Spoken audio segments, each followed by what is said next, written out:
Stand by to receive our transmission. Where are you boys from in the world? Alabama, sir. I got a bad feeling about this. Welcome to the Bama Geeks podcast. We are four friends diving into our favorite pop culture topics with a dash of Southern charm. We have the tools, we have the talent. It's Miller time. Whoa, this is heavy. Pizza dude's got 30 seconds. Wait, what? Crazy? You didn't say I was crazy. You got the wrong guy. I'm the dude, man. You want something done, you've got to do it yourself. Be excellent to each other. Party on, dudes! So grab your biscuits and gravy, a glass of sweet tea, and enjoy the nerdy hospitality of Brock and Jessica Parker, Bo Bearden, and Kevin Gardner. This is the way. This is the way. Hey there, welcome to episode 8 of the Bama Geeks podcast. How are you doing? We are fine. I'm Brock Parker, and I've got my friends, my family. I'm gonna not prompt anything this time, so go for it. Hi, everybody. It's Jessica. Hey, it's Kevin. And some reason why they let me back, it's Bo. We always let you back, man. One of us. One of us. You are one of us. No matter what I've done, right? That's right. And you know what you did. It's either a punishment or a blessing. Your choice. We are absolutely thrilled to be back with you. Boy, howdy. We went from one bad movie on the last episode, The Peanut Butter Solution, to another bad movie, but good in a much different way. We're going to talk about Mac and Me. Kevin was finally able to convince me to watch this thing, and boy, we got thoughts. We got a lot of thoughts, and it's not going to be a full movie review like we did with Peanut Butter Solution. It's just going to be touching highlights on this movie. Some that got me pretty good. I was not expecting a lot of that movie. But we're going to save the spoilers to the end of the podcast. We're going to talk about the last couple of episodes of Loki, episodes 3 and 4. No, 2 and 3. 2 and 3. Because, yeah, old brain. Yeah, love it. So we're going to save Loki to the end. We're going to talk about Mac and Me before that, and we're going to talk about Magic City Con happened over the Father's Day weekend, and we got some news today from Dragon Con. So we're going to touch on all that. So we'll start off with Magic City Con. Bo had to work. Jess and I just had a time crunch on Father's Day weekend, so we were not able to go, but Kevin did go. How was it? Magic City Con this year was, as you would expect from post-COVID, was a bit smaller than in previous years, but the magic was still there, pun intended. It was absolutely awesome. If you've been to Magic City Con in Birmingham, it was set up very similarly to how it's been in previous years, where you had a lot of the fan tables downstairs in the hotel, and then you had to have a pass to go upstairs to the vendor area and where they're doing all of the panels and things like that. It was alive. It was really nice. The way that they had things set up, it flowed really well. It didn't seem like it was too incredibly crowded. The vendor area was pretty darn good this year. I really enjoyed it. I didn't get to stay there as long as I'd wanted to. I only went on Saturday, but I did get to peruse around the Galleria as I always do. This usually tends to be the only time I ever go to the Galleria as part of a convention. And I just wanted to go on a tangent just for a second, guys. There is this magical store that I didn't even know existed. It's called Box Lunch. And that name makes no sense until you realize what their goal is as a store and how their charitable efforts and stuff. But, knowing me, I'm a big Star Wars fan. And my girlfriend takes me there and she's like, we need to go to Box Lunch. And I go, well, okay, what is it? And I get in there and I'm looking to see an anime, and then I zero in on this table back there. Nothing but Star Wars stuff.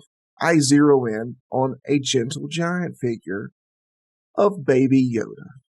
Oh, it's the figure of Baby Yoda sitting there with his judgmental little face with the little suit that I'm like, all right, I'm not going to leave this store without buying this. As he looks up, longing at you with those big baby eyes. Yeah. So, once I made the rounds and bought all the stuff that I needed to buy at the vendor room at Magic City Con, and by the way, Magic City Con, guys, thanks. That was phenomenal. I walked away with a Gentle Giant Baby Yoda. Nice. It was definitely a very good day, even if I didn't get the chance to spend as much time at Magic City Con this year as I'd have wanted to. Everyone there seemed to be in really good spirits. Mm-hmm. It seemed to be ran very, very well this year, and I really enjoyed it. That's good to hear. Yeah.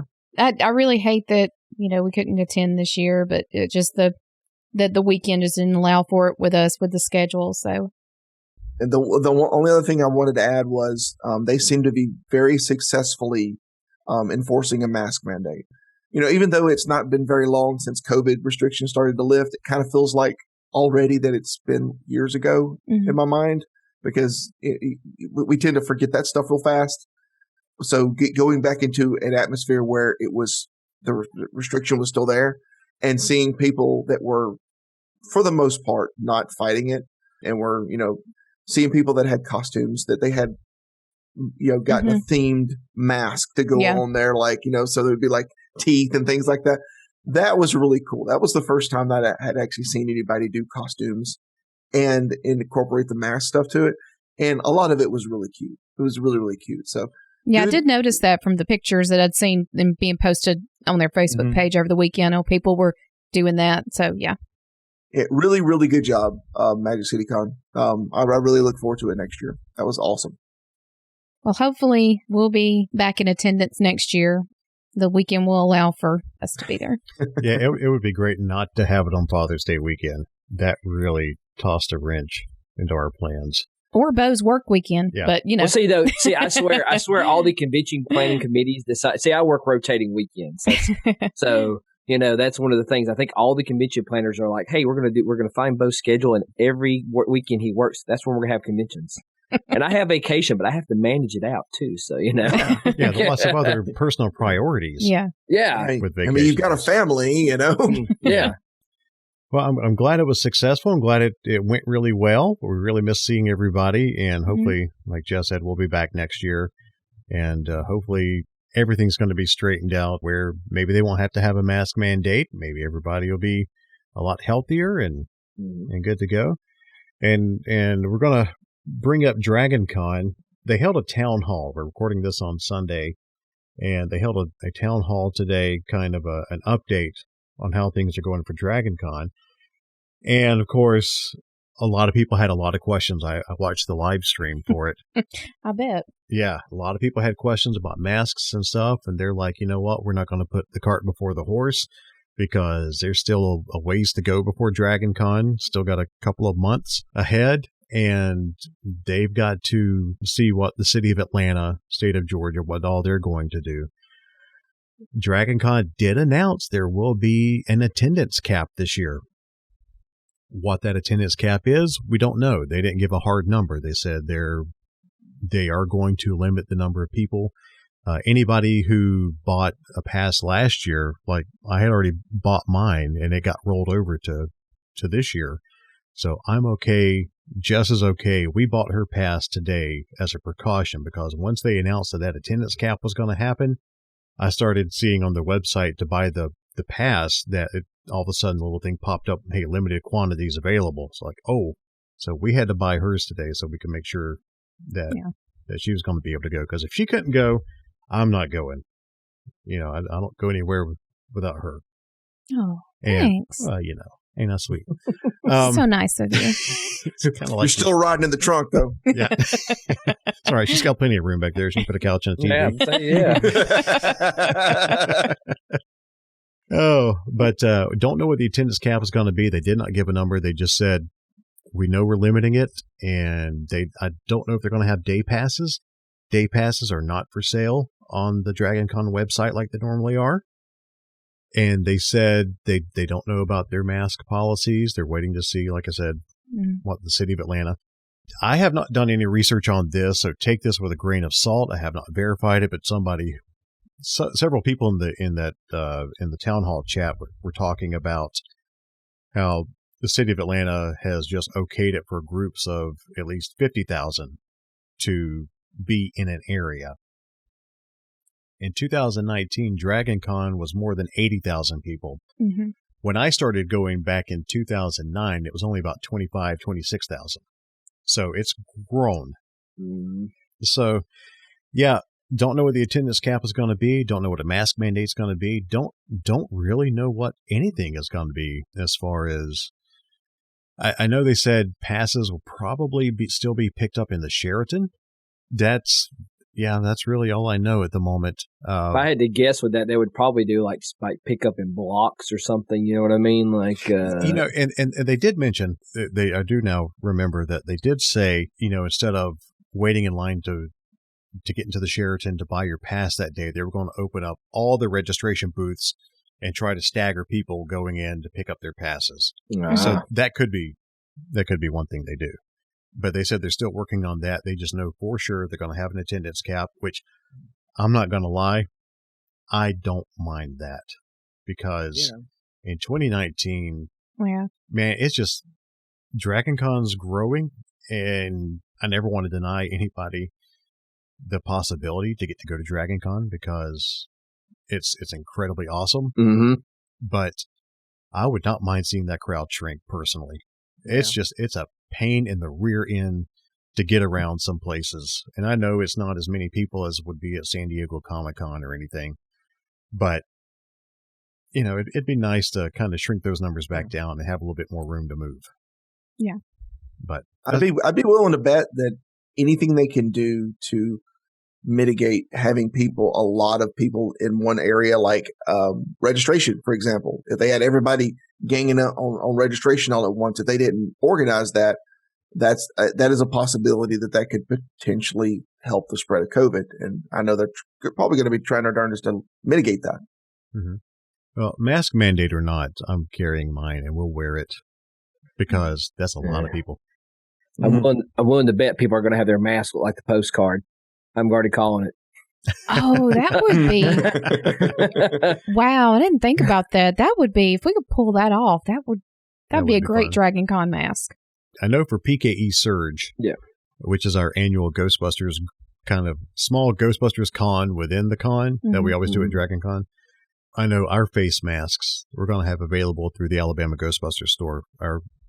Our PKE Surge shirts and things like that have been available through the Alabama Ghostbusters store, just for the ease and convenience of people for years.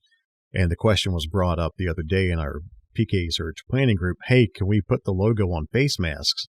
There's always a PKE Surge logo that Jake Walsh does. Mm-hmm. And the answer is, yeah.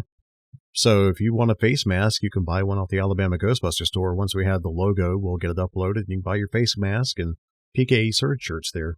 Yeah. Why have I not seen anybody do a face mask with like a QR code that when you like just randomly scan it, it takes you and like rolls you or something? Ooh, you're on to a good idea. Would that be something? Or just take it to a picture of the person's face so you know what they look like. Yeah, I just gave somebody an idea. There's just so many unknown things still, even though, Georgia's wide open, Alabama's wide open, a new variant that's going around. So we don't know what it's going to look like, and they're taking the same precautions, and, we'll see how it's going to go. But yeah, as of now, an attendance cap for Dragon Con. So, and I did not see individual day passes for sale. Right now, it's only the weekend pass and the Eternal membership.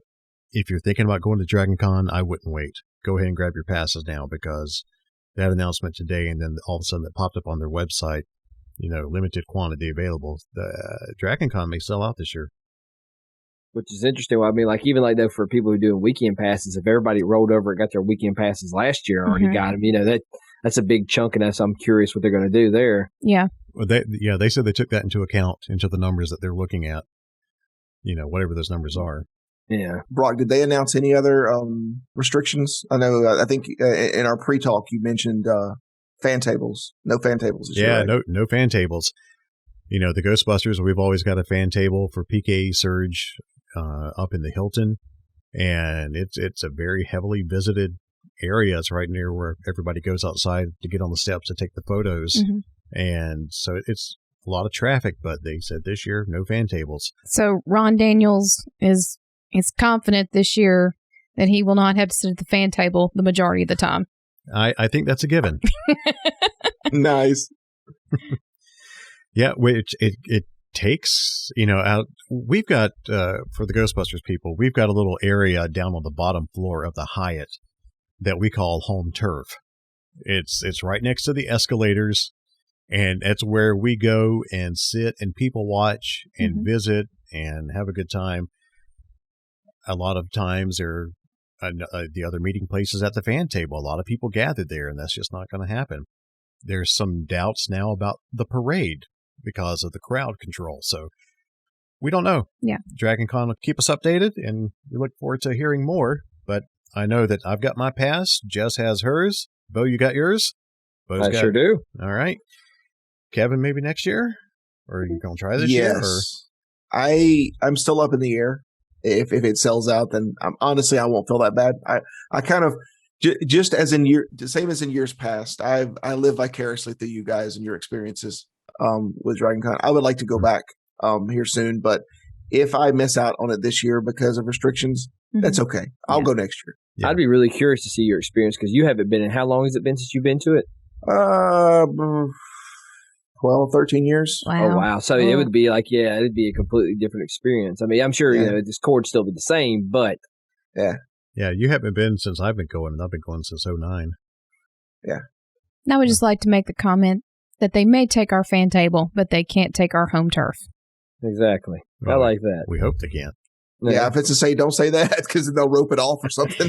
We've already told them where we're going to be.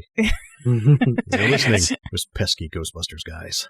I mean, did they cover how they were going to do the guest type thing? Because I know, normally the guest is in that large ballroom of the Marriott. I'm sure they may change it to a larger open area venue to do it. Now, I didn't catch the entire town hall. I don't know if they touched on that to begin with, but I don't know if you've noticed on their social media, they have been announcing guests like crazy. Yeah. The last couple of days, and they did announce during the live stream today that Zachary Levi is going to be back, and Asher Austin, is that his name? Is going to be in Shazam 2, I think.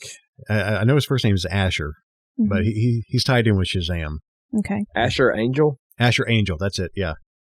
Yeah, he's going to be there. Those are the 2 guest announcements, and they said they've got about 30 more guest announcements they're going to make. Oh, okay. Well, they've already guaranteed, I haven't been to a panel in a couple of years, but since they've announced basically the voice acting group of the Animaniacs, that's one panel I'm going to. Yeah, Maurice LaMarche is going to be there, and Maurice, Rob Paulson, Jess Hartnell, and Tress McNeil. Yeah. So, that's guaranteed one panel I have to go to now. And we have at least one more season guaranteed of Animaniacs, right? I believe so. Because it says in the intro, like it's got the death comes up and it's got written in there like guaranteed contracted for 2 seasons or something. Yep. So the Hulu series, yeah. Yeah, the Hulu series, yeah. Yeah, I've got to get something else signed by Maurice as Egon, because the only thing I've gotten signed by him was the when Mattel came out with those Mego style RGB dolls. I've got that signed, but I don't know where it's in storage somewhere, and I hope it's not damaged. I'm thinking about picking up another one of these Kenner Classic, Hasbro re-releases, and get a Egon of that signed. That's a good idea. That's good. That too. That would be a good one. Right now, the only guest that's caught my eye is Ross Marquand. He plays Aaron Walking Dead, who's also Red Skull and Endgame. So I kind of kicked myself for not taking the opportunity to meet Ross when we went to Walker Stalker that year. So hopefully I can make that happen at Dragon Con. But we'll see what the other guest announcements are going to be and who's still yet to come. I may go see Zachary Levi because Shazam was just too good of a movie. Sure, yes. That Shazam was fantastic. Really good. He did a great job. So I may go meet him. Well, anything else Dragon Con related we want to talk about? We'll try to keep you guys posted and let you know what's happening in that world. Granted, we only come out every 2 weeks with an episode, so you may find out something. We're just going to rehash it for you, more than likely. All right. Well, I don't guess there is, so we'll move on to we'll move on to Mac and Me. But before we do, since we've got you with us right now, and before we lose you, before another discussion about a bad but hilariously bad movie, And spoilers, we want to go ahead and tell you our social media channels, which is at Bama Geeks on Facebook, Instagram, and Twitter. Make sure you hit us up there, give us a follow, and join in the discussion. We've got several interactions after that last episode, the peanut butter solution. We, our good friends Kevin Brooks and Brian Bates, we did not know that the peanut butter solution was going to just light a fire in them. And they have responded with memes and discussions, and they apparently really like that movie. And when this came about, I made the comment to y'all that it really didn't surprise me at all that Kevin Brooks holds this movie near and dear to his heart. No. Yeah. I didn't know anybody would. Like, this guy watched it after we discussed it afterwards. Like I said, it's something. Like, it is really something. Yeah. That's the nicest thing you can say about it, probably. So Kevin and Brian, we're so happy that we could rejuvenate that love and bring it back to you, man. And I have a feeling after this, there's going to be some more Mac and Me memes. But so definitely jump on the socials and join in the conversation. We've really enjoyed that. Enjoyed that interaction and seeing that people actually like that stupid movie. But at Bama Geeks on Facebook, Twitter, Instagram, you can find Bama Geeks on YouTube. The audio version of this podcast is on there. And you can also find us at bamageeks.live. That is the repository for all of the episodes. And if you don't mind, head on over to iTunes and give us a 5-star review. We certainly would appreciate it. We've gotten a good review and some 5 stars, and we certainly appreciate that. Anything to help us grow. And our audience is doing very well every week or every 2 weeks that we release this. And so we thank you guys so much for listening. Yeah, thank you very much. So, Mac and Me. Kevin has been after me to watch this movie. I think I'm the only one who had not seen it before. And then, of course, Paul Rudd has made 9 appearances on Conan O'Brien, where he has been promoting other projects and then shows a certain clip, the same clip apparently, every time to prank Conan, where Eric is the kid's name, is in the wheelchair and goes flying off a cliff into a lake. And then you see the alien Mac pop up, Yeah. So, as a matter of fact, this past week was Conan's last week doing late night, and Paul Rudd showed up on there and showed that dadgum clip again. Yep. Before I had a chance to watch Mac and Me. Yep. So, thankfully, that clip is near the beginning of the movie, so it didn't ruin anything for me. But guys, Mac and Me. Mac and Me. My first comment out of the gate is I'm assuming that all the music they used in this movie, the score, was rejected score from Back to the Future. Because wow, I never considered that. Dang, Alan Silvestri did the score. And I'm like, this movie was made in 1988. Back to the Future was in 85. So I'm guessing whatever Alan didn't use for Back to the Future, he just stuck in Mac and Me. Because that is the most Back to the Future score I've heard out of any movie. Yes. Oh, that's brilliant. That's pretty accurate. Yeah. Like I said earlier, we're not doing a full movie review on this. I'm going to touch. You guys touch on what you want to touch on this. Okay. And here's the other thing that I noticed towards the beginning of the movie. The kids and the mom. The mom is a discount Uma Thurman. And she just is. She looks like Uma Thurman, but not. So they're moving cross country from Chicago, and you can tell that they moved cross country from Chicago because there are so many Chicago Bears. I don't know about the Bulls, but the Bears and the Cubs are 2 very highly represented sports teams in this movie. They make it a point to tell you, we're from Illinois, we're from Chicago. So anyway, they're unpacking all this stuff in their rooms as they move from Chicago to California. They're unpacking all this stuff, and it turns out there's a box. Eric, the main kid, is in a wheelchair. Well, he's sitting there, And next to him, as he's unpacking his room, I notice this box, like a play set or something. I didn't know it was a toy play set. For some reason, I thought it was a laser tag box. And I thought that was inappropriate. Just because I totally paused the movie right there, and I had to walk away for a few minutes, and then I came back and decided to finish watching.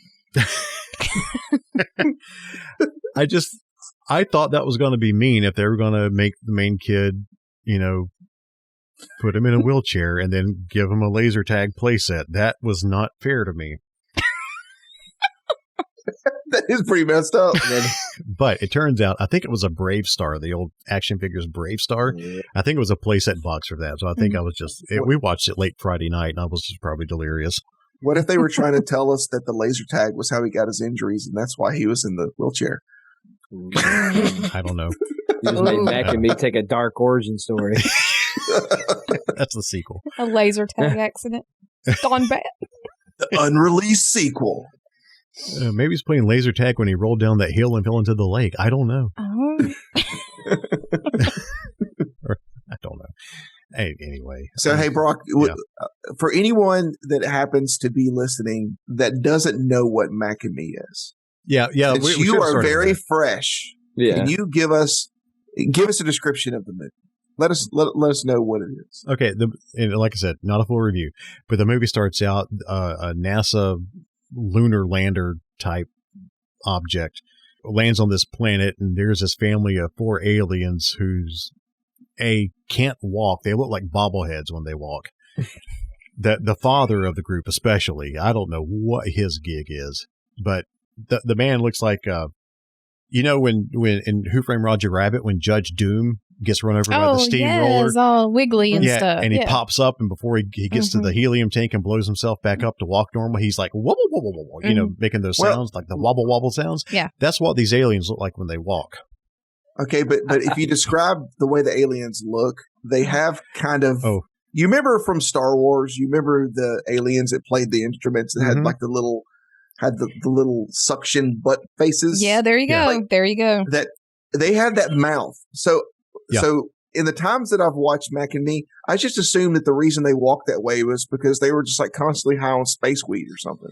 But the thing is how do they breathe? Because there was no, that's their mouth. But if you several times you look in the shots, that mouth is solid on the inside. How are they eating? Like at one point he's eating Skittles.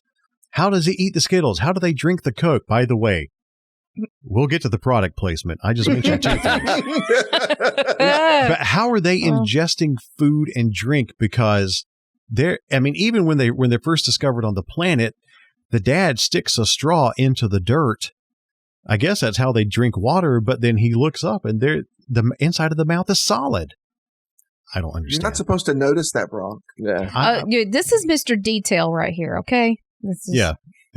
Being in the Air Force, they drilled into me detail, and so I notice these things. It's a skin flap that covers the inside of their mouth. Does that make you happy now? It works like when you're pumping gas, the little lever, I guess. But it's a great visual. That makes sense. It makes perfect sense because they communicate with each other by whistling. Mm-hmm. So it could be like a little air flap there that they whistle through, which brings me to another point that I had in this movie, and I'm going to jump ahead just a quick second. When they get back to Earth, okay, all right, hang on. The NASA spacecraft has this arm on it, and it's like sucking in wind and dirt and everything else. Well, that's how the aliens get trapped. All of a sudden, they come over there and they're looking at it, and the spacecraft arm from NASA sucks them into the NASA spacecraft. Mm-hmm. And then it blasts off and heads back to Earth. That's how they get to Earth. Mm-hmm. So, they get into the lab, they freak everybody out, and they bust out of there. And so they wind up, Mac gets lost and finds Eric and his family. The alien family, sister and mom and dad, venture out into the desert. And so there's one part where Mac steps out of Eric's house in California, and the alien family's out in the desert, and it's just like from An American Tale. It's like their call is they start whistling, and it's like they hear each other. Yeah, and Bo's doing the hands. They put their hands up like a V. They put like the heel of their palms into their hand, and they've got the fingers stretched out to either side of their face. Yeah, and they're whistling, and it's like an American tale. It's like, somewhere out there beneath the pale, whatever the song. It's like they could hear each other underneath the same big sky. Yeah. I call that their ET thing. Because ET at the very beginning of it, they had the glowy finger, and they all and their hearts glowed and everything. Yeah. This was their version of the ET thing. Yeah. Yeah, except they're whistling through rectum mouths. They're not Yes. Their hearts aren't glowing. But anyway, to me, it just reminded us.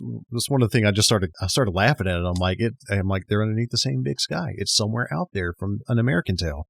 They're communicating, by walking outside, and you're out there somewhere, and they can hear each other. They just don't know where. Anyway, the original McDonald's Wi-Fi. Oh, McDonald's. Well, and calling it McDonald's Wi-Fi is very appropriate for this movie. Yeah, that's what I'm saying. Yeah, product placement. We're going to get to that. But a couple of other toys I noticed in Eric's room. I saw what I thought was a laser tag playset. They had a G.I. Joe. I forget the name of the plane, but it's like the Blackbird, the SR-71 Blackbird. Oh wow! And I had that toy as a kid, so I'm looking around his room. I'm not paying attention to this kid noticing everything else with the alien. I'm looking at all of his toys because geek. But yeah, I saw some little toys that I used to have in there. But product placement, we got to talk about it. This thing, you were not kidding, Kevin. This thing is the biggest McDonald's promotional commercial. Well, when Mickey D's and Coke is going to pretty much back this movie, you better make it worth their while. So much Coca-Cola. That's what this alien lives off of. Whenever he's down and out, crack open a Coke, give him a straw, and let him suck it in through his mouth flap.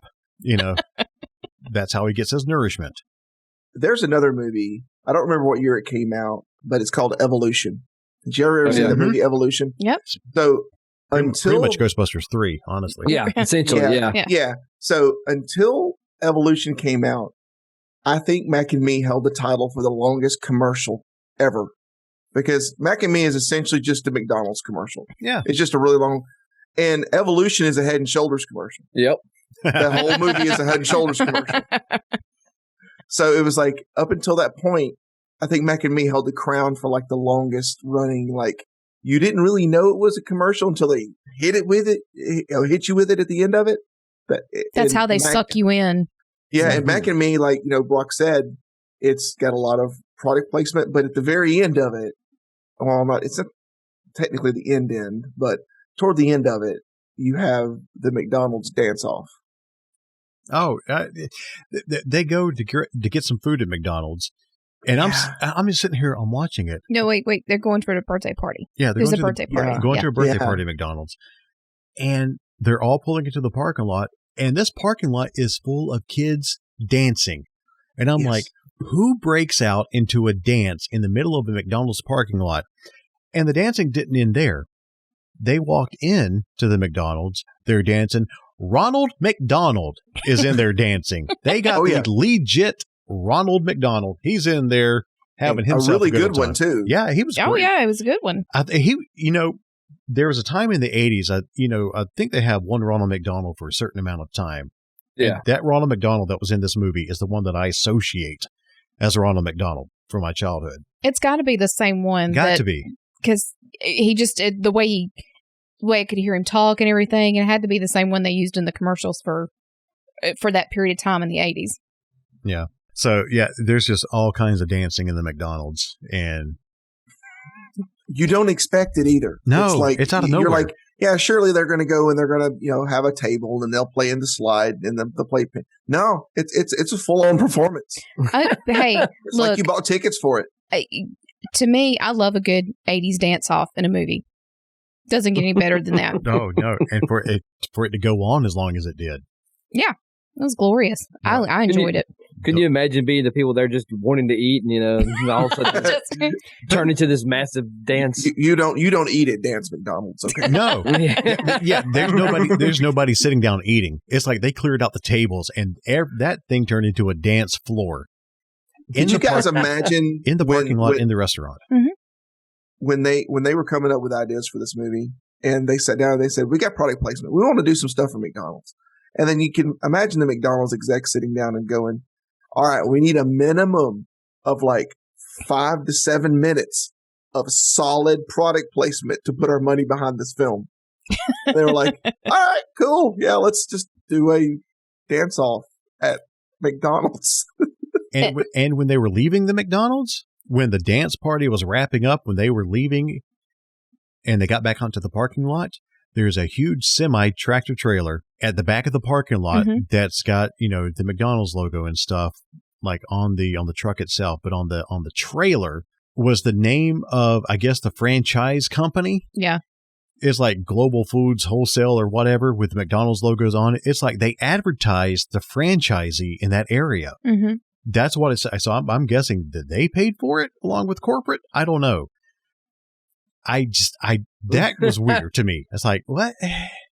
Whatever. The distributor. Yes, but the big thing is do you guys remember how much McDonald's got behind that movie and all the Mac and Me toys? Yeah. And they basically, a lot of McDonald's had that as a toy run forever. Like, they'll have a certain amount of time, like they'll do a promotion for Pocahontas or something. And they'll have a certain amount of time, they'll push the toys, and then they'll stop. But Mac and Me, I remember, was forever. It's like you would go there and it's like, they still got Mac and Me. That's all they have. Yeah. And since we're talking about the McDonald's scene, a little interesting piece of trivia I discovered, what supposedly is that Jennifer Aniston is sitting out on the curb watching the break dancers. She's an uncredited extra sitting on the curb. Are you kidding me? I got to go back and try to catch that. Was this I'm before looking it up right now. Was this before she was in Leprechaun? Yeah, this would be probably before Leprechaun. Leprechaun was early 90s, I believe. Yeah, this was 88. 88, yeah. So, yes, Jennifer Aniston supposedly an uncredited extra sitting on the curb watching the Mickey D dancers. So everybody dancing as her friends? Wow. I guess so. Yeah. I see a screenshot of it. It's, you can barely see her, but yeah, she's there. Also with product placement, you can't forget how his mom worked at Sears. Yes. Oh my goodness. Another 80s. Oh my goodness. Yeah, it's so, I forgot about Sears. I remember when they showed the outside of the mall and I'm like, that's an old Sears sign. That is, man, this is when Sears actually mattered. And Sears was awesome. Oh, back in the day, they were great. My first job was at Sears. That's right. Was it? I remember you telling me that. Everybody, we're intentionally keeping this review light as to not be like the peanut butter solution because we actually do want you guys to watch this. Yeah. Not unlike that movie. And this movie is actually not incredibly bad. There's been probably more of you that have seen Mac and Me than the peanut butter solution. Can I at least talk about one of my favorite scenes? And that is when Mac gets into little, whatever you want to say, the Power Wheels truck chased by the neighborhood dogs. And the thing about what I love about it is it's so blatantly obvious. I mean, I understand, on top of it being Mac and Me and also, if they're trying to, but the fact that the puppet or whatever's in that driving, it's like severe, like it's, I don't know why, but the severe quick turning and just the whiplash the puppet gets. Because, I mean, at times you see the puppet's head is like almost a complete L. I don't know why. That scene owns me just as much as what Brock's probably about to talk about. Well, it ties into that scene because he's driving away from these dogs. Yes. And he's going downhill, and all of a sudden he runs off the road and flies into a tree. Mm-hmm. And it goes from this action-packed Alan Silvestri score being chased by the dogs. He goes flying into the tree. And then it breaks into the most rip-offish not Power of Love, but Glory of Love from Peter Cetera. It breaks into this 80s, he did it all for the Glory of Love type song. Power ballad. The power ballad hit. And he's hanging in the street. I'm like, why does this warrant Peter Cetera sounding man? What? And in case you want to know, the name of the song is Take Me, I'll Follow You by Bobby Caldwell. All right. Hey, Bobby, you sound like Peter Cetera, and that song is a complete ripoff of Glory of Love. Well, if Mac is the generic E.T., then Bobby Caldwell is the generic Peter Cetera. Mac is Kmart E.T. Which I find it funny is, one of the popular memes or things people make fun of, the whole we got McDonald's at home. So apparently McDonald's went for we had, the E.T. and Peter Cetera at home, I guess, in this movie. Exactly. Oh my goodness. What was that really nice comment that someone had made about Commander Data? Oh yeah, we were talking about this earlier. One of you guys, I'm going to butcher it if I say it. That would be Aaron Knowles. Yes, he said, "What was it? Mac and Me is like if Commander Data from Star Trek watched all of the Steven Spielberg movies and then went to the holodeck to try to make a movie of it." Yeah, that's Mac and Me. Yeah, that's Mac and Me. Computer. Oh, and another. What was it? Was it Eric? Yeah, it was Eric. He's in his wheelchair flying down the road at one point in a chase. And we mentioned Alan Silvestri and his Back to the Future, that reference. Mm-hmm. Well, Eric grabs hold of the back of the truck and gets pulled in his wheelchair like Marty did on the skateboard. When he's going to school at the beginning of Back to the Future, they both grab onto trucks, and there goes Eric. And I'm like, it's E.T. Back to the Future movie. That's all this is. Yeah, they wanted to capitalize on E.T., but it's like because a lot of times you'll get like one flick will come out that'll be like a blockbuster, and then you have that 1B flick that comes out that's trying to copy it and kind of ride the wave. That's what Mac and Me is for E.T. Oh yeah. Well, and here's the thing too, not to venture too much off the movie itself, but this is what you had in the 80s. You had E.T., extraterrestrial. You have Mac, which is mysterious alien creature. You have Alf, alien life form. So there is this whole build around alien creatures in the 80s that have these, initials and their acronyms for what this is why we call you this. But anyway, back to in E.T., that was the first time that we were ever exposed to Reese's Pieces. Reese's Pieces were introduced in the movie E.T. Yeah. That was the thing that that he put down to get E.T. And then we look at Mac and Me, and they use Skittles. Mm-hmm. Right. It's like, yeah, what? You have a round candy that is favored by the alien. Yes. Yeah. Oh my. So, like I said, not a movie review, so I'm just going to jump straight to this scene. Yes, do it. Do it, man. This is the scene of the movie for me. I wish I had recorded you watching this. I so wish I had. The alien family finds Mac. They all get together towards the end of the movie. They find each other. They go into this grocery store, and people are all looking at these alien creatures. They can't really communicate or anything like that. And they're all looking at them. So they call security over. So a security guard for a grocery store has a pistol, has a handgun. You don't see this with security guards today. They normally have, radios and a way to contact. I apologize, but the actual police who do carry the weapons. Grocery store security guy comes running with a gun pointed at the alien. And the alien, this is Dad Alien. This is Wibble Wobble bobblehead. Ace Weed, gotcha. Yeah. Yeah. It's Judge Doom. So the alien reaches out, gets the gun, takes the gun away. He's new on Earth. Okay, let that sink in. He's new, cannot communicate. Why would he know what a gun is? I'm getting to why I question this. He just takes it out of the guy's hand and just walks out of the store with it. Under his arm, he's got this cardboard box that's just filled up with Coca-Cola 2 liters. He's walking out. He and the family are walking out. And the police all show up. All right, you guys stop. Like they can understand him. And they keep stressing, they don't understand you. Yeah, no, they don't know what you're saying. Don't shoot them. They don't understand. And I'm wide awake watching this, wondering what's going to happen. Dad Alien has a gun. And so this police officer, and I learned that there's an original cut after the fact.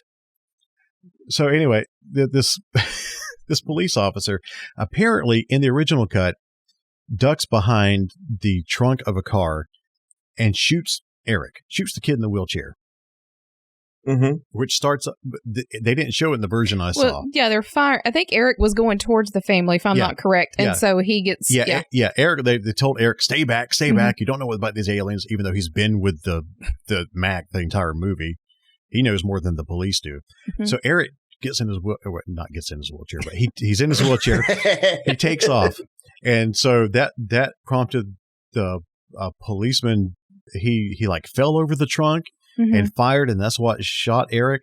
But you don't see that in the newest version. They took that part out. Yeah. I mean, you see Eric's blood come out of his chest. Boom. So anyway, policeman from behind the trunk shoots. Dad alien turns around, and this is where I lost it. Turns around and holds his gun out, wobbling, and fires a shot, holding this box of 2-liter Cokes. I'm like, how does he know how to operate a gun? He turns around and just points it at the police, shoots, and then all of a sudden, gunfire erupts, and this entire, I guess, were there gas pumps behind it? But this entire store just explodes. The majority of the budget of the movie had to be on this explosion. It was massive. It's explosions everywhere, and you just see the whoa, whoa, whoa, whoa, whoa, whoa, Dad back there waving the gun like haphazardly in a shootout with the police. And and he's laughing. He's doing this, and I wish you could see it on video. He's doing this. Oh, wibble wobble. Fires off. Explosion behind them. The whole alien family is entrapped in a fire. Eric's laying on the ground. They're trying to get him medical attention, and just like Terminators coming out of the fire, dun dun dun dun dun. Here comes this alien family, unharmed by this massive explosion and fire. And they're walking toward him, and all I saw was Terminators. And what should be the most tragic, sad part of the movie, the kid laying there dying from a gunshot wound, and Brock is like doubled over, gut-wrenching, tears flowing out of his eyes, laughing. We are going to find this clip and share it on our social media.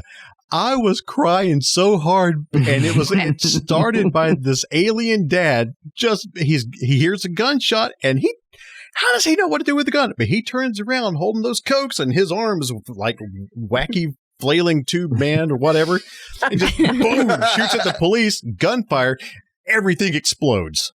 And again, Brock crying from laughter, not from the tragedy, from the absurd scene this is causing.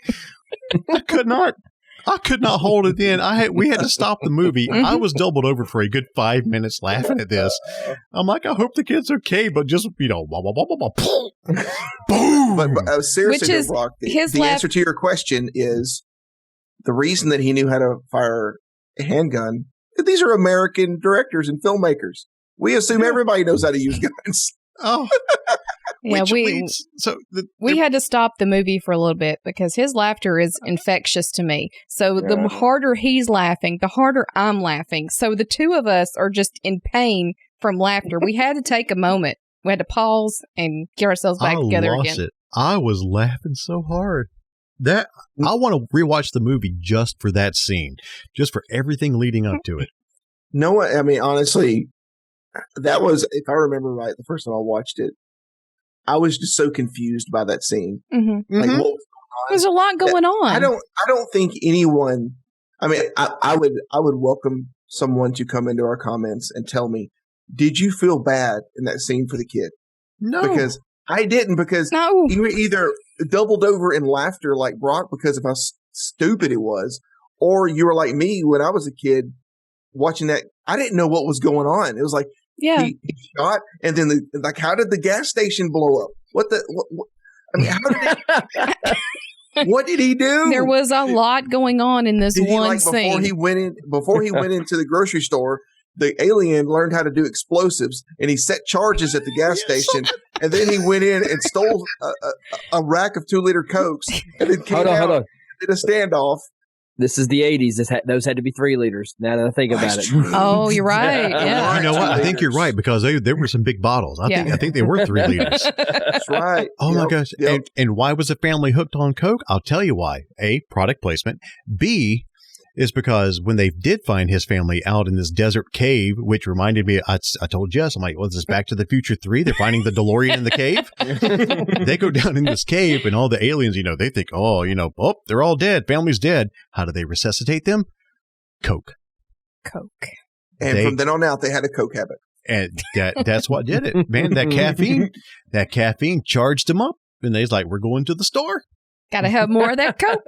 And they went into the store, and then it just all breaks loose in the gunfire. I blame cried. Coke. Yeah, that's what. Now there's your greatest argument. Best Coke height shootout: Scarface or Mac and me.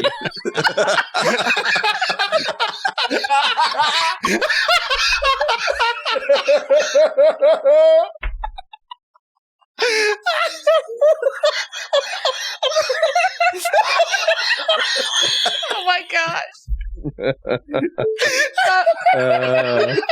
Bo, you have killed this podcast. Yeah, you know, I try to add what I can.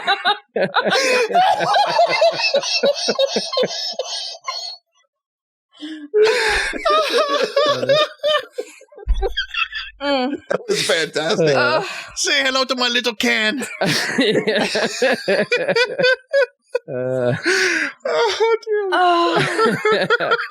That's great. I wish you guys could see this. Oh my gosh. This video conference. It's so good.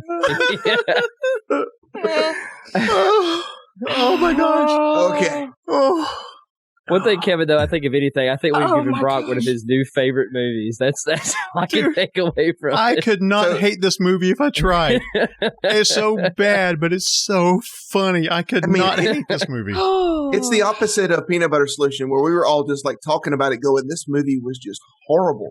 Mac and Me is not horrible. No. It is like every 80s trope that you could ever want. And like you said, they put Back to the Future in it. It's got E.T. It's got a little bit of everything. And it's just horrible the way they did it. It's hilariously bad. Dang it, Bo. But that scene. And then what really got me is they've only been on Earth a short amount of time. I figured they would try to get home. Nope. Guess what happens in the end to the aliens? There's a judge standing up in front of this massive building, and you see the camera coming towards the front.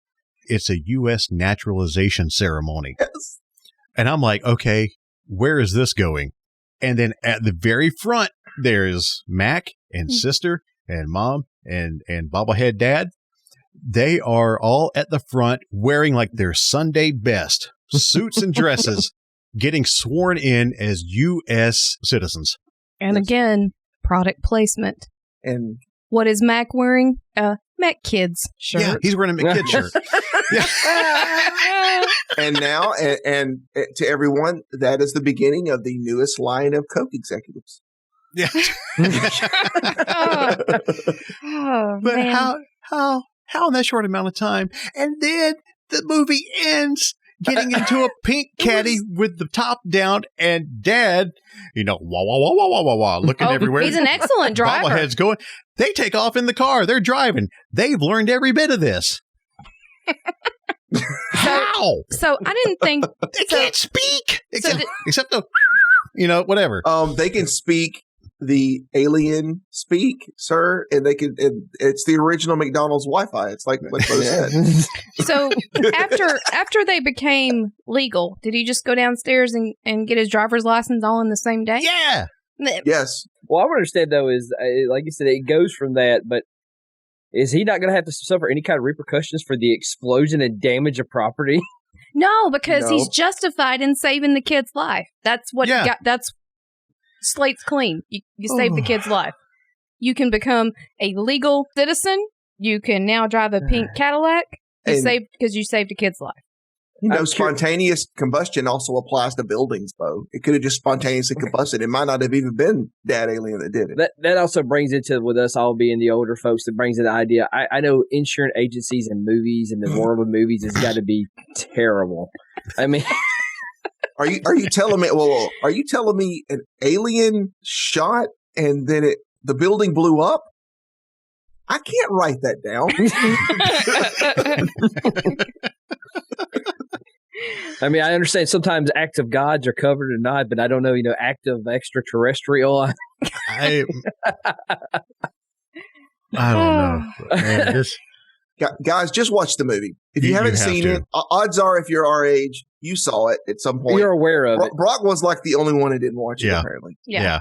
I don't know if we've got anything else to talk about as far as the movie goes. I don't, outside of just see it. I just want to point out that this movie was nominated for 4 categories at the '89 Golden Raspberry Award for Worst Picture, Worst Screenplay, Worst Director, and there was a category of Worst New Star.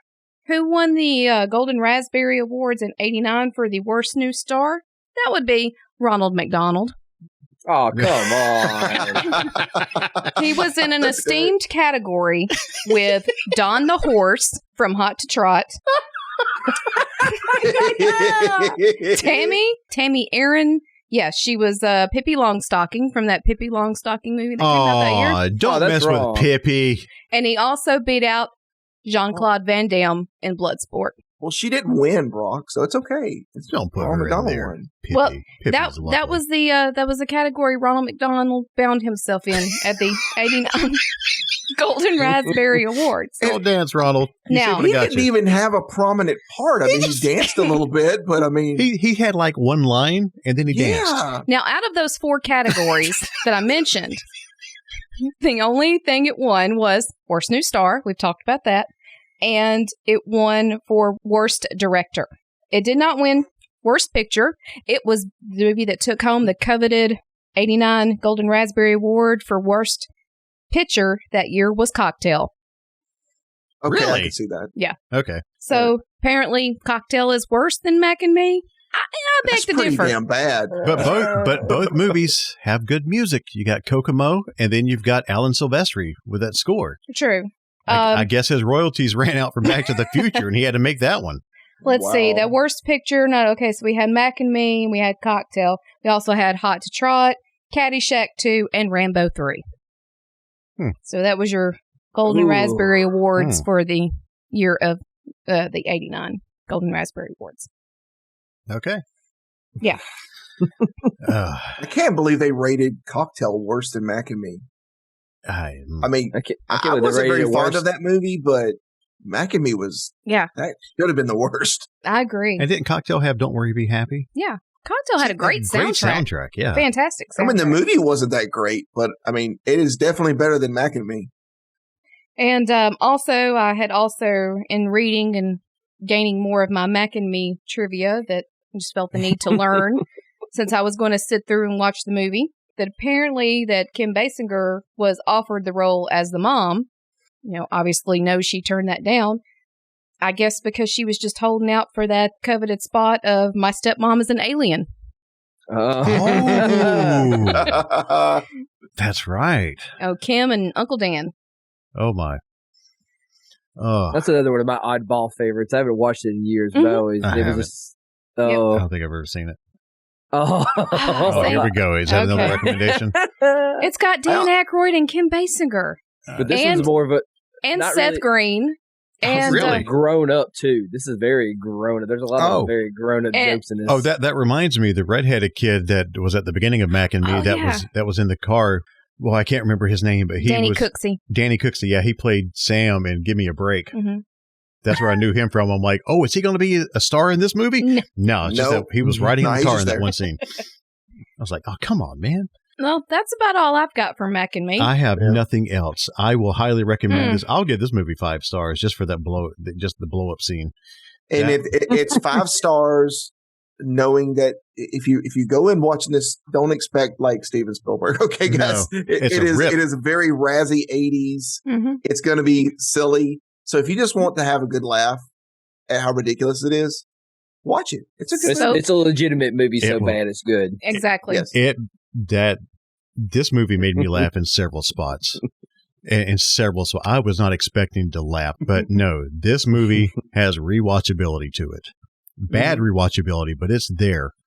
So this ends this version of the Bama Geeks movie club. So I don't know if we'll do that every episode, but well, as you hear that noise, that means we've got spoiler, because we are going to talk about episodes 2 and 3 of Loki. We're going to get caught up on that. So if you have not seen it, don't want to be spoiled, make sure you visit Bama Geeks on Instagram, Twitter, and Facebook. Say hello. Stay in the conversation with us. you have seen it and want to hang, well, you're going to get introduced to how our fair state determines the future of the world. Oh, sorry. The future of space and time, I would say. Yeah. Alabama is the hub. It's the futuristic Dollar General. Yep. What is it? What was it? Roxcart? Rocksmart, I believe. Or Rocksmart. Yeah. Or XX Smart or something. Oddly enough, the inside of it looked like a Kmart. It was very, very weird. Like it was an 80s Kmart. And I'm like, this is supposed to be the future. So maybe this is a retro version of a store or something. Could be. We'll see when the year 2050 rolls around if we're all still alive. Yeah. So you guys know my brain and how well it works. So you guys want to start us off at the top of episode 2, and we'll work through those 2 episodes, and I'll interject what I remember. Well, essentially, I think with episode 2, they broke down the whole the variant thing with Loki, where they saw different versions of himself, like where he was like a giant troll looking thing. Mm-hmm. Try and think, because I've watched episode 3 more recently than 2, so I'm trying to go back through it for me. But Loki and Mobius he broke down a theory where the Loki variant was hiding in various disasters where nobody survived. Mm-hmm. The apocalypse. Yeah. Apocalyptic events, like apocalyptic events tied to a certain area. Like they went to Pompeii and he caused kind of a big disruption, thinking to see if it would show like a time variance. Yeah. Well, it didn't. That's where he discovered that. So that falls down into, also we need to go back. Episode 2, for anybody who's been in the Southeastern geek culture in forever, there is a very familiar face right off the bat at the top of the episode. Mm-hmm. Yeah. The double back. Yeah. At the Ren Fair. At the Ren Fair, yes. Yeah. Which is a gentleman, his character is Ick the Troll, which, if you've been to a convention in pretty much the Southeast somewhere, you've seen this gentleman. We have seen him many times in many places, and that quick shot of him at the Ren Fair, I jumped out of my seat. I'm like, oh, that's Brian. That's the troll. Yeah. Yeah, Brock had that Leonardo DiCaprio moment where he raises up off the couch and points, I know him. I know him. Saw him first at a MagicCon back in 2010 here in Birmingham. Yep. Mm-hmm. And then what was the other big catch in episode 2? Was it the shot of the inside of the hotel? Yep, the Marriott, the infamous elevators and atrium atrium of it. Going back to DragonCon, that's the Marriott Marquis, downtown Atlanta. Mm-hmm. So a lot of this is filmed in Georgia, and they credit Georgia at the end of every episode because they do filming there. So it's not surprising. But what was surprising was what we opened with was here in Alabama. We always say, at least there's Mississippi. Yeah. Anytime, we're always 49th and something, but Mississippi's 50th. We always have that. And then we watch this and we're like, all right, well, see, you were supposed to hold it in Mississippi if you're going to have a natural disaster that changes the course of space and time. It has to be Alabama. It's like, it's supposed to be Mississippi. But no, they decided, the good folks in Georgia decided that they were going to, that it was going to be Alabama that we had the big disaster. Well, at least to my knowledge, it's not a real town in Alabama. I believe Haven Hill does not exist. Right. The way that they justified that was they said it was a corporate town. So in other words, it could have potentially been a town that was created by Walmart, like the Walmart of the time. If Walmart made a town, it would be they got Bentonville, they could, start making their own town. So when that episode was airing, I was actually on Google looking up that name, and there are references to it in Alabama, like a Haven Hill church that are in South Alabama. So they actually did pull that from something. Okay. So it's, but it's not, but like you said, Bo, it's not a town. Nice research there, Kev. Yeah. I saw it in Alabama Time, and I was like, what are they talking about? It's like whenever you watch Forrest Gump and they're talking about, I'm from Greenbow, Alabama, and then you're looking it up and you're like, oh, he means this, and you kind of infer it. Right. But there is no Greenbow. There's no Greenbow, Alabama. There's Greensboro, and I'm sure someone probably pronounces it as that sometimes, so you never know. there is a Bayou La Battery, though. Yes, there is that. So when they're in the Marriott Marquis, that's when they're doing their research on these apocalyptic events. Mm-hmm. Mm-hmm. Yes. Poor Mobius just wanted to eat a salad. Yeah. And now he has soup. Yeah. But no, Loki needs to explain and tell a story here. So by using all the ingredients that Mobius was trying to have for lunch. And so the poor guy didn't get to eat. Thanks, Loki. So when we actually finally go to Alabama, to Haven Hill, to the Rock Smart, we actually get to meet what we believe is a variant version of Loki after a protracted scene of trying to figure out what her power set is. And we find out that her power set is that she can just touch you and take control of your mind. An enchantment type. Yeah. And it can pass from person to person. She doesn't actually have to be there to do it. She just does the first one, which is like a super cool power. So then we actually get to see that it is a female. It's a female, and that actually tied back in. If anybody was really clever at watching some of the paperwork that goes by, there was a point in, I believe, episode 1 where they actually showed that Loki's gender was fluid. Yeah. Which is them saying we've seen female and male versions of Loki, and apparently we have a troll version of Loki and a devil version of Loki. So yeah, his gender is definitely very, very fluid. That makes sense too, because he's a shapeshifter. So we get to the end of episode 2. She sets off these bombs and sends them off to bomb the timeline, and you see all these schisms happening. And I'm sure everybody at the TVA are about to flip out, and you start seeing TVA agents going into every different time they can to try to fix the issue. And then our Loki decides to jump into the exit portal with this other this new Loki that we just met, that we have no idea what she is. We just know that she's got a plan and she's going to be doing something, but we don't know. Before they disappear, can we just talk about how they I think they did a good job of not portraying us in Alabama, at least in the year 2050, as too big of hicks. But except for the big thug guy. Then before she showed herself as herself, here comes Big Bubba, with the camo and the hat, and I'm gonna get you, come on. You had to do that. You couldn't have done this in Savannah. Yeah. You had to do it in Alabama. It's like, I get it. Yes, that is here. Yes, I have people in my family like that. I think every person on this podcast can say they have somebody in their family like this. Oh no, I'm not friends, calling anybody family, out. yeah. Yes, yeah. So, it just it was like, yeah, man, this is awesome. They're showing Alabama as pretty neutral, and there's Big that Bubba guy. There he is. All right, that's why they wanted to use Alabama. Okay, yeah, I got you. But that was the only instance. Alabama looked pretty okay outside of being just, one massive turning point in destruction for the. Yes, we're getting hit by a massive hurricane. What was it? The category? Did they even say what category it was? I don't know. I can't remember. Right offhand, I can't remember. They said it was an apocalyptic hurricane or something. Yeah. And I was like, okay, well, then that must be like a category 5, I guess. Yeah. 5+. Yeah. Maybe there's a different rating system at that point in time. Yeah, we don't know. Well, there was with tornadoes, there was the Vegeta scale, and then they went to the enhanced Vegeta scale that takes into account damage and wind speed now. So maybe in the future they have an enhanced whatever they use. I don't know what that's going. It's going to be the HCH, the Holy Crap Hurricane. There we go.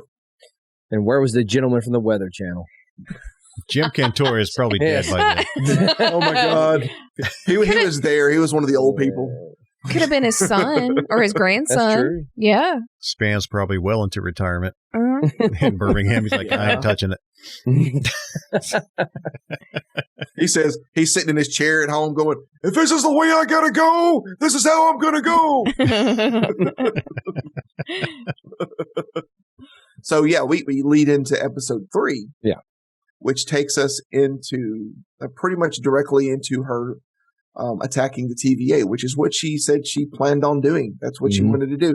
She needed to make a distraction so that she could get in there and do something with the timekeepers. I don't know if she's going to kill them or get their autograph. I am not sure at this point. I don't think anybody knows. We assume that she was going to go and kill them, but it gets derailed by our Loki after her attack didn't work very well, and they get sent to a planet that was pretty much, according to, we now know her name is Sylvie. According to Sylvie, it was the worst apocalypse they could have went to. Lamentus 1. Which by the way, I love the name of that planet, Lamentus. Like, I lament. Like, who would, could you, okay, let's just back up a second. Could you imagine in the future going, all right, we have a new mining planet and we want able-bodied rich people and people who can work to come here and help us mine out whatever this ore is. And the name of the planet is Lamentus 1. Crickets. Who in their right mind would go to a planet called Lamentus? That had to have been some crazy advertising. I would have gone to Lamentos, the fresh maker planet. Maybe that's what they were getting Mentos from. Well, that falls into our category. How we like even with every great space show, we're thinking every modern civilization's, I want to say, grammar structure is on English. So Lamentus to us, could be something else, but I get what you're going there. Yeah. It's just a very negative for a planet. It's like, we discovered this, and maybe the guy's name was Bob Lamentus that he discovered it or something. Could have been. I don't know, but it's just like that does not play very well into marketing to get people to come there. Could you imagine if Elon was like, I'm doing SpaceX. It may be a one-way trip, but we're going to send you to Lamentus. Might as well go to Jimmy McDoomsville, I guess. Yeah, seriously. So they get there, and we have this whole, I don't know, I'm overgeneralizing it here, but they kind of get to know each other. Yeah.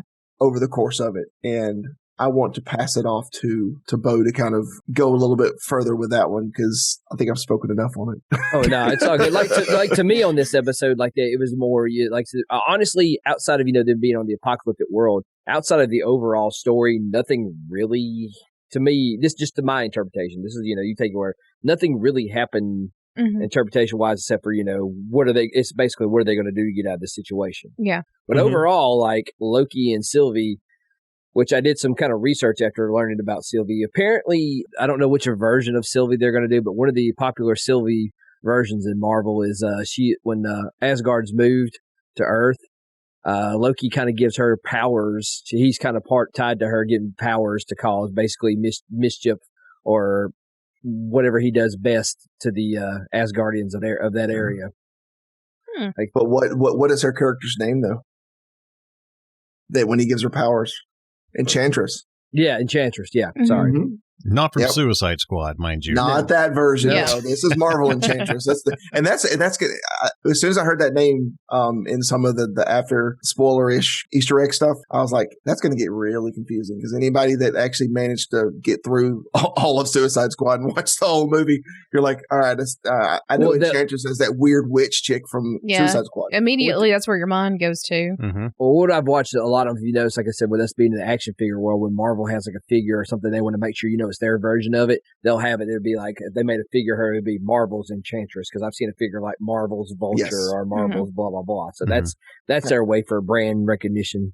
Yeah, and I'd also kind of heard the theory that there's a possibility that some people think that she's a hybrid, between Enchantress and Lady Loki.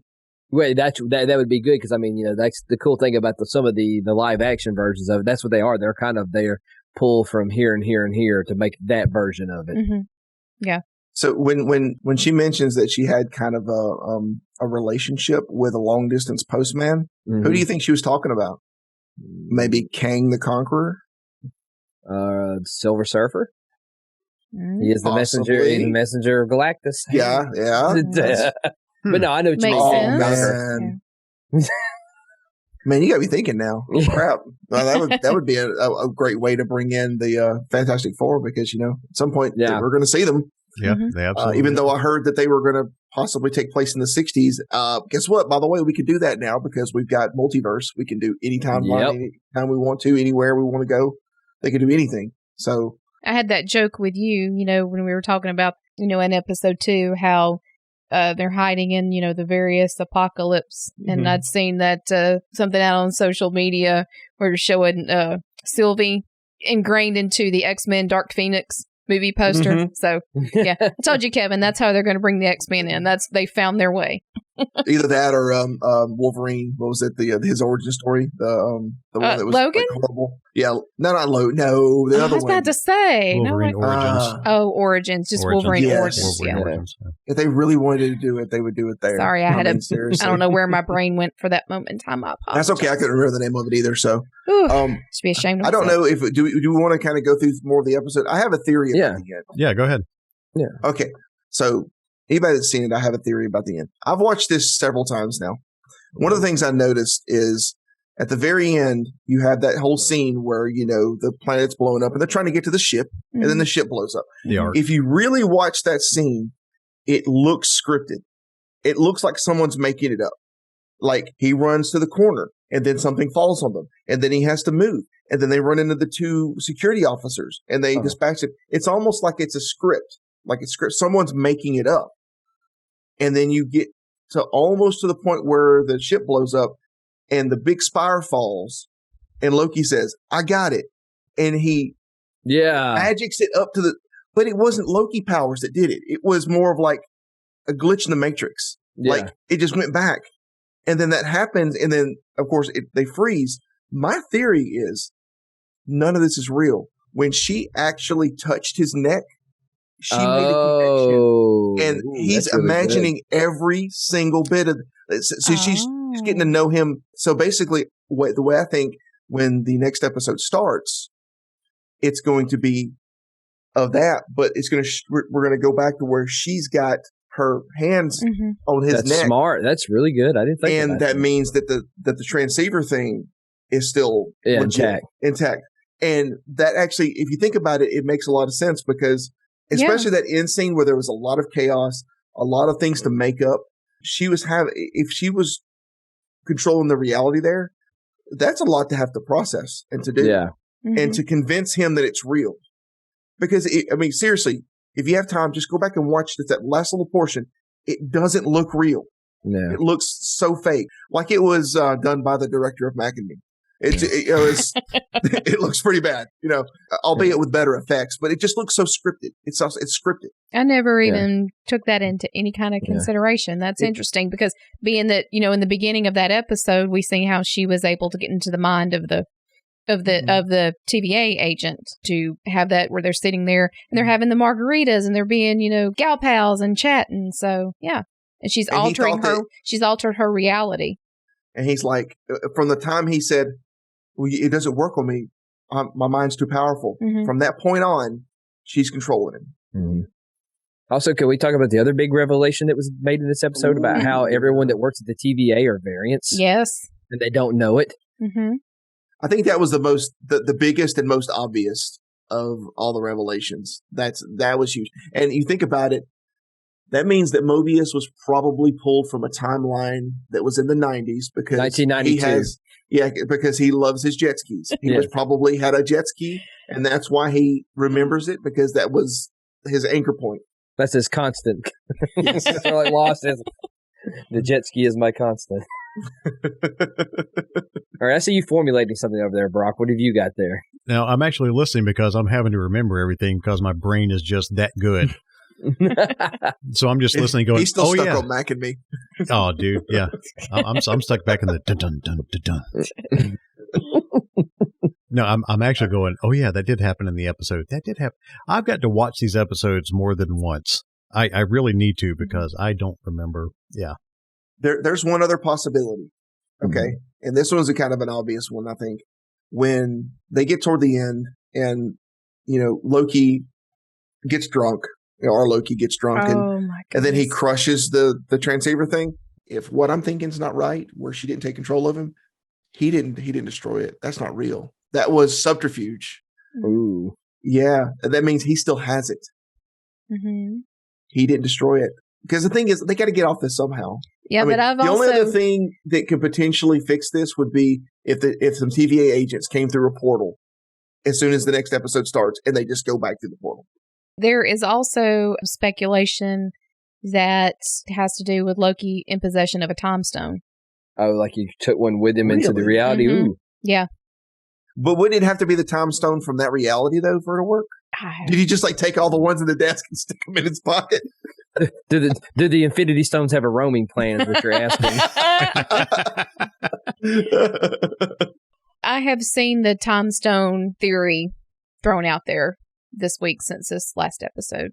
I really, honestly, but we know how theories that would be cool, but I'm kind of stuck on my theory of Sylvie and her actually being able to take control of him more than anything, because that would show that she is as powerful, if not more powerful, than the Loki that we know. Right. And like, and it would, us as the audience, it would make us want to know more. Like, okay, is she really a Loki, or is she something bigger than a Loki at this point? If I had to guess, that's where they're going, because if there's one thing that Marvel hasn't done a great job with, is keeping really good villains. Like, they like to, at least before Thanos, they would like to kill off villains really fast, and then we'd have trouble with like all the heroes and not enough villains and not enough good villains. That's superhero movies though in general. They always want to do that complete circle, rather than something drawn out. So now Marvel seems to be doing the multiverse thing, which, if you think about it, guys, we've already talked about this, but this will be how they can introduce everything. Oh yeah, everything. They can introduce X-Men and keep them on their own timeline. Because if this is going to end up that, the multiverse of madness is now literally them trying to figure out all this spaghetti noodle of multiverses that were created by Sylvie, then, that's what this is setting us up for. Mm-hmm. So, yeah.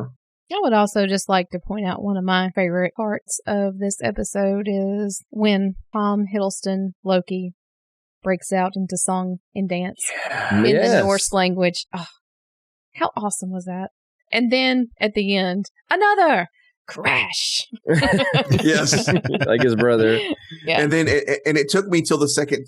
I don't know why I didn't notice it the first time. I guess I was just transfixed with just how awesome he was in that scene. Mm-hmm. But I didn't realize that he had gotten so drunk that he had got rid of his costume until it was too late. Mm-hmm. Until they came in, they were like, "Where's your ticket?" And then it was like, and she notices it immediately because she's asleep and she wakes up and she's like, she's pointing. She's bro, where's your uniform? Got my uniform. I'm pretty sure that somewhere out there, if not soon to be out there, there should be a Baron Zemo dance off and a Loki dance off now. A dance off competition between the two.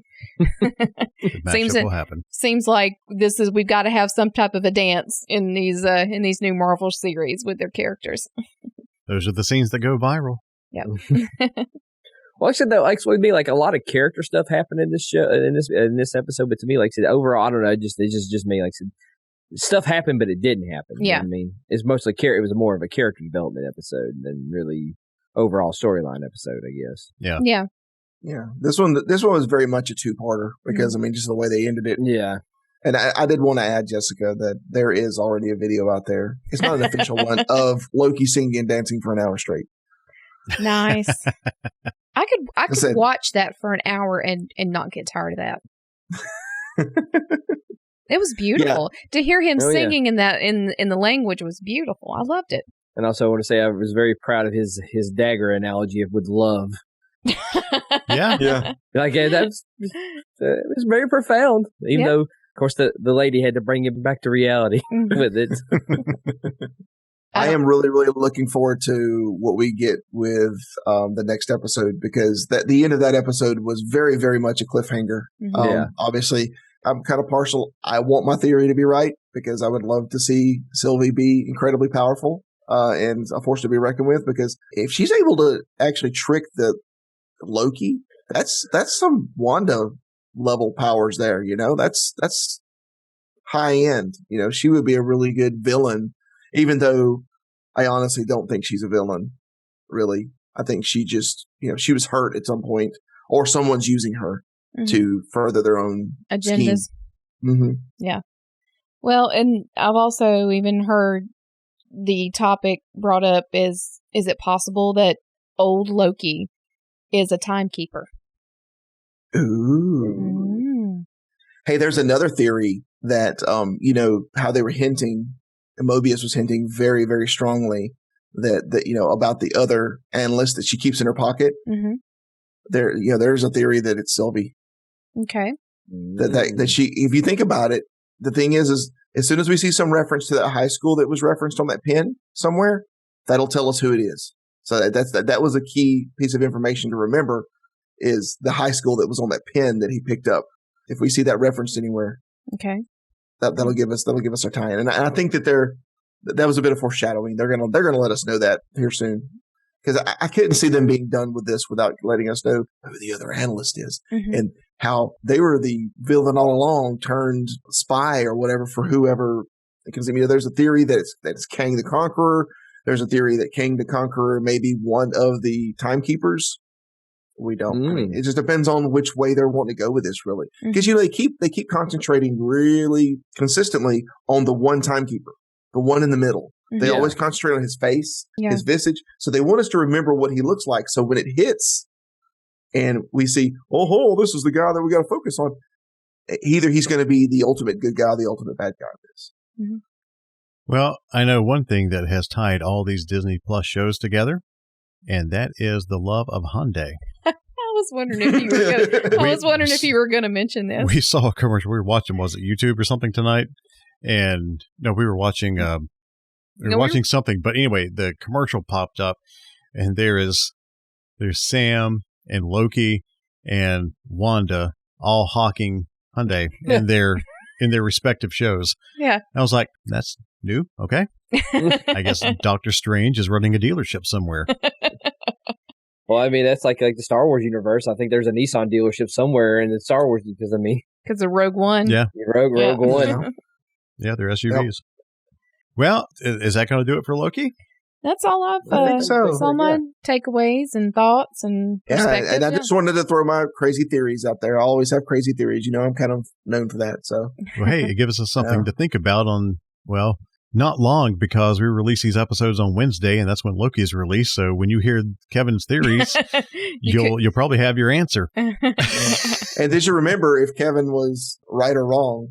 The thing is you're either going to go, that guy is smoking something, or you're either going to go, that was a good theory. So either way, I'll win, I guess. Yeah. Either way, it's funny. Well, is there anything else you guys want to tackle before we say adios? I think we should end it on Hyundai. No, real quick before we do sign off, I just want to again say thank you to Jamie and Aaron Knowles for delivering Stay Puft Marshmallows this week. It was very nice of her. I made the comment she had found some, and I'd made the comment I was still searching, and she said, well, just let me know. And after weeks and weeks of still nothing at our Walmarts, I just said, hey, if you can find me some of them marshmallows, just go ahead and do so. I'm tired of hunting.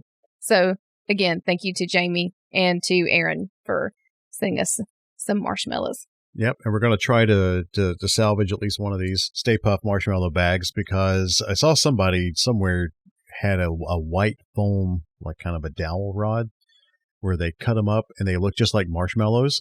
And so they gently cut the back of the bag along the seam, took out the real marshmallows and put the little fake foam ones in there, and then gently taped it back up and sealed it. So now you've got a shelf display that will not go bad. So we're going to try to do that too, to have a Ghostbusters. Oh, that is really smart. I like that. So I got to get to eating some marshmallows and making some s'mores and yeah, getting that bag ready for foam marshmallows to go inside.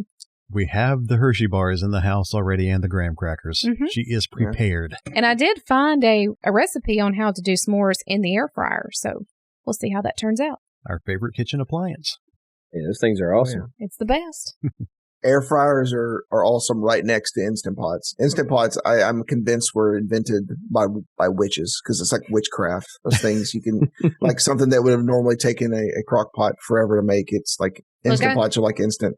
I was very happy to get my Instant Pot Christmas of 2019. Mm-hmm. And I thought this was the most amazing thing. And then my lovely, sweet, wonderful hubby got my air fryer for me last Christmas, and gotta say, I'm actually loving the air fryer just a little bit more than the Instant Pot. I can't top it this year, so sorry. It's easier to clean. That's true. Mm-hmm. Yeah. Well, anything else, guys? That's it for me. I say. Okay. Well, next episode, we'll have Cooking with Jess. S'more making. We're just going to sit in here and just listen to the air fryer. Just It only takes about all right, 7 guys. It'll be minutes. done in 5 minutes. Yeah. Well, we can't thank you enough again for joining us for another episode of Bama Geeks. We have made it through 8 episodes, and we hope you're enjoying the journey. We are enjoying being with you and laughing and talking and watching bad movies and watching good TV shows. So once again, hit us up at Bama Geeks on Twitter, Instagram, and Facebook. Look at Bama Geeks on YouTube. And one day you'll actually see a video of us, we promise, instead of just a still picture and a rehash of the podcast. But thank you so much again, and we will catch you guys next time. Bye. Bye, everyone.